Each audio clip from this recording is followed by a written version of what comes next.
ഈ ലോകത്തിൽ ഹല്ലേലൂയ യേശുവിനോട് തത്തുല്യം പറയാൻ ഈ ലോകത്തിൽ ഒരൊറ്റ മനുഷ്യനില്ല. യേശുവിനോട് തുല്യം ചെയ്ത ഒരു രാജാവിനെയും നമുക്ക് പറയാൻ പറ്റില്ല.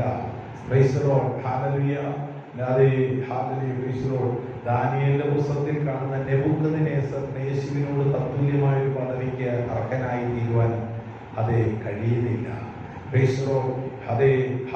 ദാവീദിന്റെ മകനായി ജനിച്ച ശലോമോന് യേശുവിനോട് തുല്യത പറയാൻ പറ്റില്ല. ദാവീദിനെ യേശുവിനോട് തത്തുല്യമായിട്ട് തുല്യം ചൊല്ലാൻ പറ്റുന്നില്ല. ഇസ്രായേലിനെ ഭരിച്ച ഒരു രാജാക്കന്മാർക്കും യേശുവിന് തുല്യനായിട്ട് രാജാതിരാജാവായി കടന്നു വരുവാൻ കഴിയുകയില്ല.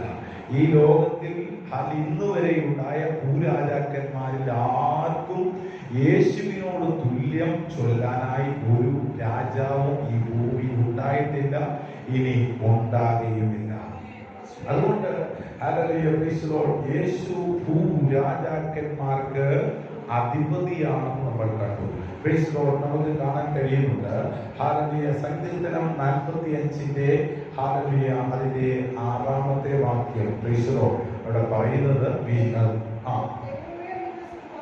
ദൈവമേ നിന്റെ സിംഹാസനം എന്നും എന്നേക്കും ഉള്ളതാകുന്നു, നിന്റെ രാജത്വത്തിന്റെ ചെങ്കോൽ നീതിയുള്ള ചെങ്കോലാകുന്നു. അപ്പോൾ യേശുവിനോട് നമ്മൾ യേശുവിനെ സംബന്ധിച്ച് നമ്മൾ കാണുമ്പോൾ ദൈവമേ നിന്റെ സിംഹാസനം എന്നും എന്നേക്കും ഉള്ളതാകുന്നു. അപ്പോൾ യേശുവിന്റെ സിംഹാസനം എന്നും എന്നേക്കുമുള്ള സിംഹാസനം.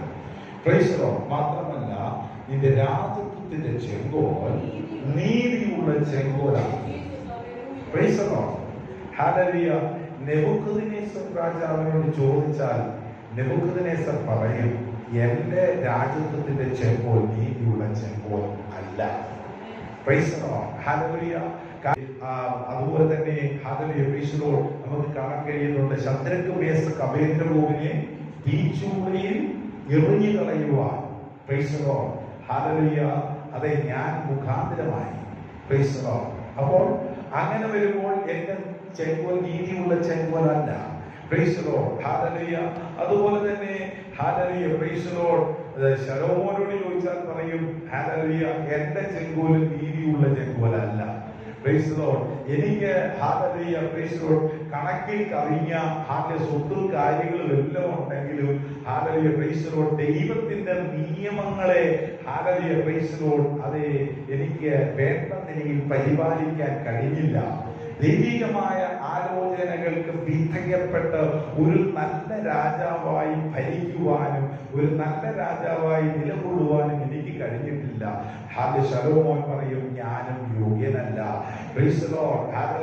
എന്റെ ചെങ്കോൽ നീതിയുള്ള ചെങ്കോലായിരുന്നില്ല.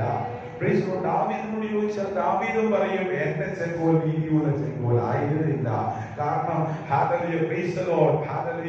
പല ചതിവും വഞ്ചനയും ഒക്കെ ചെയ്താണ് ഞാൻ ഈ അത് രാജത്വത്തിൽ ഇരുന്നത്. പല നിലകളിലുള്ള തെറ്റുകളും എന്റെ ജീവിതത്തിൽ വന്നിട്ടുണ്ട്. എന്റെ ചെങ്കോൽ നീതിയുള്ളതല്ല.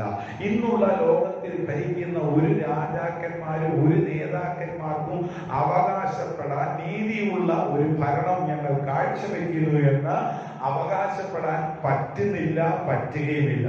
എന്നാൽ യേശുക്രിസ്തുവിന്റെ ചെങ്കോൽ നീതിയുള്ള ചെങ്കോലാണ്. യേശുക്രിസ്തു ഈ ലോകത്തെ ഭരിക്കുന്നത് നീതിയോടും നേരോടും ന്യായത്തോടും കൂടിയാണെന്ന് തിരുവചനം നമ്മെ പഠിപ്പിക്കുന്നു. അതുകൊണ്ട് യേശുക്രിസ്തു ഈ ലോകത്തെ നീതിയോടും ന്യായത്തോടും നേരോടും കൂടെ ഭരിക്കുന്ന ഒരു കാലയളവ് അതിവിദൂരമല്ലാത്ത ഭാവിയിലുണ്ടാകും.